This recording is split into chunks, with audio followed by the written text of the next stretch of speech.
Chain of command যারা break করবেন তাদের বিরুদ্ধে আমি মন্ত্রণালয়ে যোগদান করার পরের দিনই মেসেজ দিয়েছি।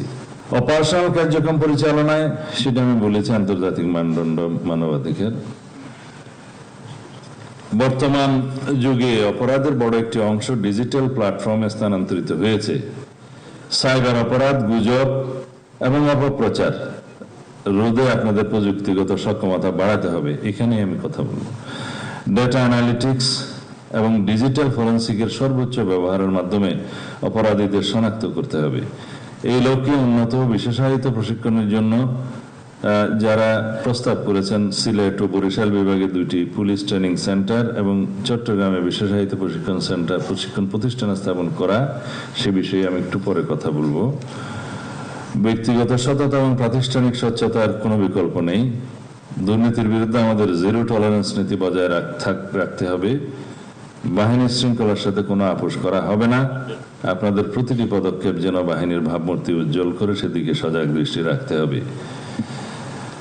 চেইন অফ কমান্ড যারা ব্রেক করবেন তাদের বিরুদ্ধে আমি মন্ত্রণালয়ে যোগদান করার পরের দিনই মেসেজ দিয়েছি, তাদের বিরুদ্ধে মেজার্স নেওয়া হবে।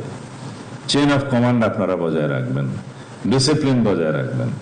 যে কোনো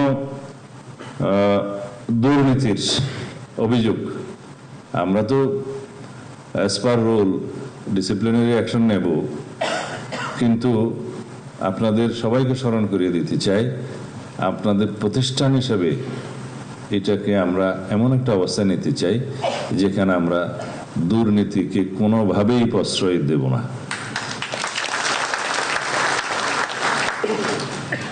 তৃণমূল পর্যায়ে অপরাধ দমনে স্থানীয় জনগণের সাথে বন্ধন তৈরি করুন। বিট পুলিশিং কার্যক্রমকে আরো গতিশীল করে পাড়ায় মহল্লায় অপরাধীদের অভয়ারণ্য গুড়িয়ে দিতে হবে। মাদক, সন্ত্রাসবাদ এবং উগ্রবাদের বিরুদ্ধে সামাজিক প্রতিরোধ গড়ে তুলতে হবে।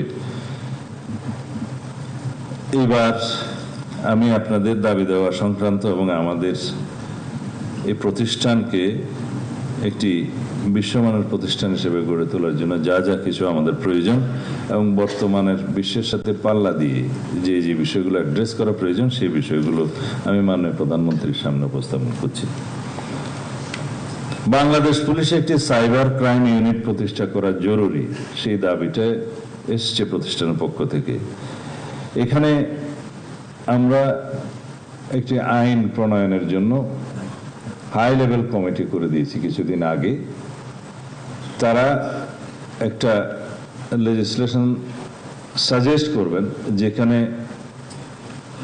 এই cyber crime, social media, visual মিডিয়ার অপব্যবহার এবং যেটা বলা হয় মিস ইনফরমেশন এবং ডিসইনফরমেশন স্প্রেডিং এর মাধ্যমে যে অপরাধটা হচ্ছে সেটা অ্যাড্রেস করা, সাথে সাথে এই সাইবার ক্রাইম সংক্রান্ত অন্যান্য যে সমস্ত অপরাধগুলো আছে সেটা অ্যাড্রেস করার ক্ষেত্রে এবং পিউনিটিভ মেজার্স নেওয়ার ক্ষেত্রে আমরা কি লেজিসলেশনটা আনতে পারি।